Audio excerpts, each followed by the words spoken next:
Hi, my name is Cindy Gonzalez and welcome to my channel. Hey, if you're new to this channel, I am a real estate instructor and coach up in Washington State, and I do run a coaching group for rookies in real estate. My passion is helping people just like you build their influence and their income in the real estate realm.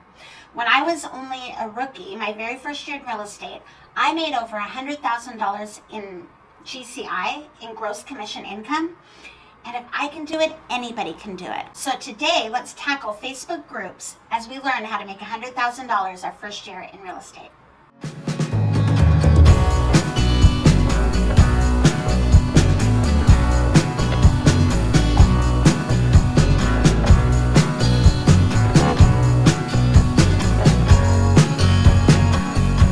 Okay guys, so I think kind of the theme today is going to be do it before you're ready. Facebook groups is a really, really powerful tool that can take your business to the next level. However, it's not a one and done thing. In my last video, which I'll link to right up here, I talked about consistency. So anything you do with lead gen has to be consistent. And the amazing thing is that you don't even have to be great at it. You can just be consistent and you'll turn out great. So today it's about doing it before you're ready.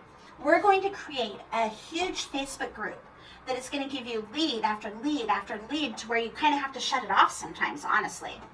And we're going to do that before you're ready to handle that much business.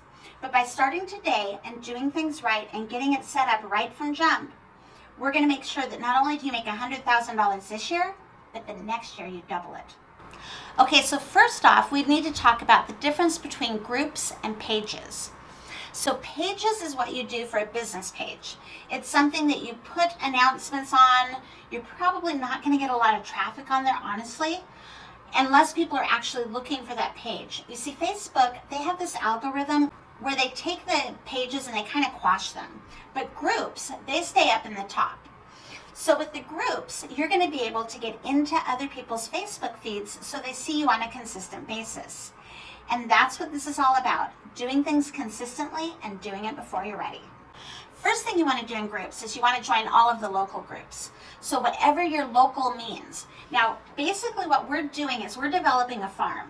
There's a thing called farming in real estate, which we'll have more videos on that. But for this video, this is going to be our Facebook farm. So we want to decide where our farm region is. Maybe we have a military base next to us and we want to just specialize in that military base. Maybe we are an area that has a lot of young moms.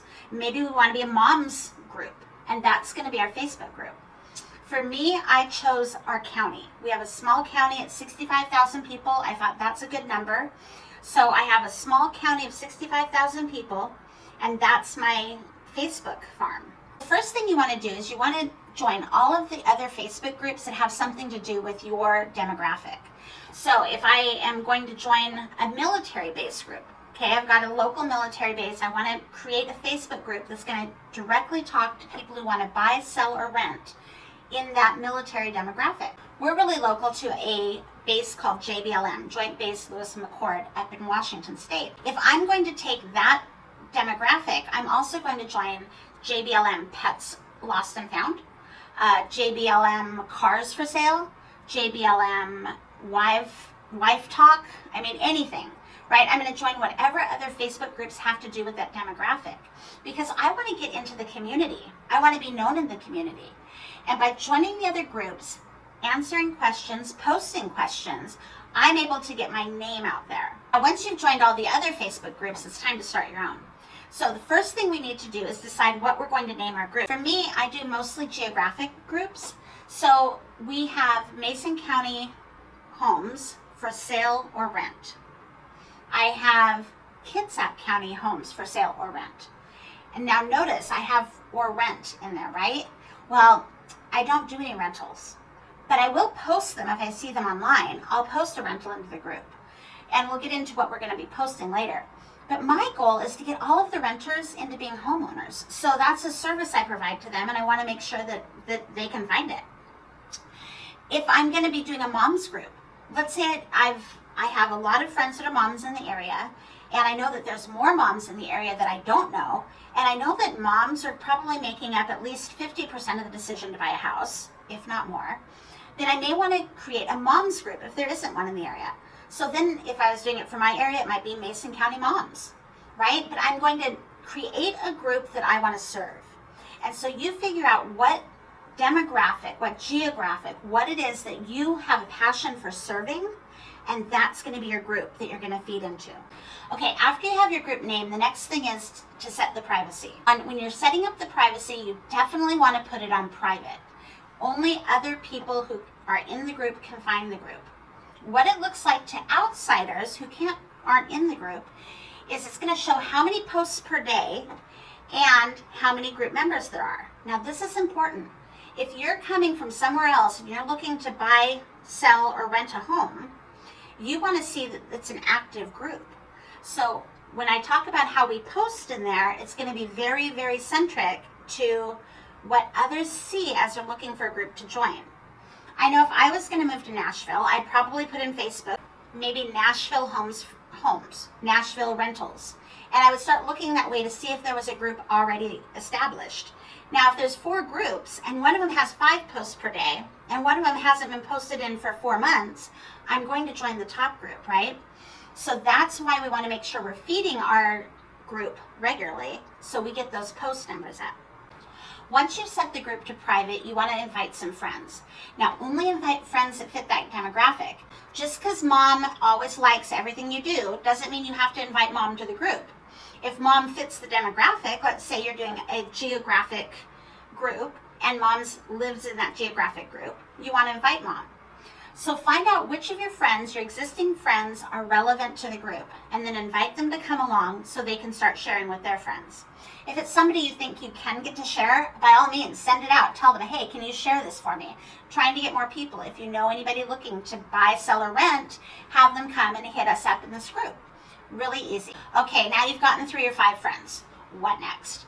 Well, what's next is you're going to want to advertise your Facebook group. Now, Facebook groups aren't like Facebook pages. You can't pay to advertise. There's no way to monetize your advertising. However, you can go a little bit on the down low and get it out there. Now remember back when I told you to join the other groups that were involved with your demographic, whether that was a demographic, whether it was geographic, whatever it was, I said join the other groups. Here's why. You're going to want to make a very quick blurb. Nothing lengthy, super quick blurb, 1 link, and it just says, if anyone's looking to buy or sell a home, here's our Facebook group. And then you're going to have your Facebook group down below. Now, once you get 100 members, I think it's 100, might be 50, you can change your Facebook. Right now, it's going to show a number up there for your Facebook name. Once you get so many members, it'll let you change it to a custom name. You'll want to do that right away. So then it'll say the Moms Group of Brighton Springs or whatever it says, right? But for right now, you're just going to take a link. You're going to put it on relevant Facebook page. Remember, people on Facebook actually use Facebook more during working hours than non-working hours. So that kind of tells you when to put that in there. Okay, let's talk about the difference between admin and content creator. So admin, that's somebody who is administrating a group. They usually handle the complaints. They kind of make sure everything's running on topic. They can be as hands-on or hands-off as they want. Some admins have made the group up from scratch, and then other admins have been added by their friends because they want more time spent with the group. They want the admin to be more involved, and they don't have all the time themselves. That's an admin. Now let's talk about content creator, because that's what you're going to be. A content creator is going to create content for their group. This doesn't mean other people can't post into the group. It means that you're going to be the primary person responsible for putting content into the group. And this is where it gets great. I am going to let you know what content to put in the group. So I'll give you actionable steps and ways to put content into the group that is going to reward your group for what they're doing. Next up is screening questions. We don't want to just let anybody into our group. So we're going to have some very specific screening questions we're going to be asking. First of all, if it's a geographic group, I might ask something like, how long have you lived in this area? Do you live in this area? Are you planning to move to this area, or are you already a resident? Then there's this kind of a sneaky question. Are you looking to buy, sell, or rent a home? Now, if they're looking to rent, I don't normally do a whole lot with it. If they're looking to buy, usually what I do is I send a private message to their inbox. In that message, I let them know that not only do I provide the content for this page, but I also am skilled in finding our buyers' homes in the area. This allows them to reach right back out to me and at least know who I am if they're not ready to do that yet. When you're screening your applicants, one of the things you want to screen for is how long have they been a member on Facebook. One of the things about groups, and especially anything having to do with real estate, is it is an attractant for scammers. So as soon as it says rent, you're going to get people who will try to join your group and try to get people to fall for rental scams. I'm not going to go into what the rental scams are. All I'm going to do in this video is just say, look at how long they've been on Facebook. If they just created their page, their Facebook identification last week, last night, don't allow them into your group. Okay guys, I promised you I would give you my secret sauce. Here's the big secret. When you're letting people into your Facebook group, don't allow other realtors and don't allow lenders into your group. This is strictly your group. This is for you to farm out of. This is your pond, your fish, none of theirs. Don't let somebody else fish from your pond. This is your pond. I made the mistake early on of letting lenders in. However, what I found was that once I kind of partnered with a lender, I still had other lenders that were in there kind of circling, and I don't want my little guppies to get poached by the wrong lender. So if I'm going to do something where I'm going to say, hey guys, go ahead and comment below and I'm going to give you guys my favorite lender. Well, I don't want to have 4 lenders in there wondering, is that me? So I just keep all of my lenders out now, and it's just my pond, my guppies, and I can hand my guppies off to whatever lender I want. We've gone over how to create a Facebook group. Now, I've got another video on how to create content for the Facebook group. But before you watch that, go ahead and set up your own Facebook group so that you can then get the content right into the group you've already created. If you haven't been able to hit that like or subscribe button, go ahead and do that now.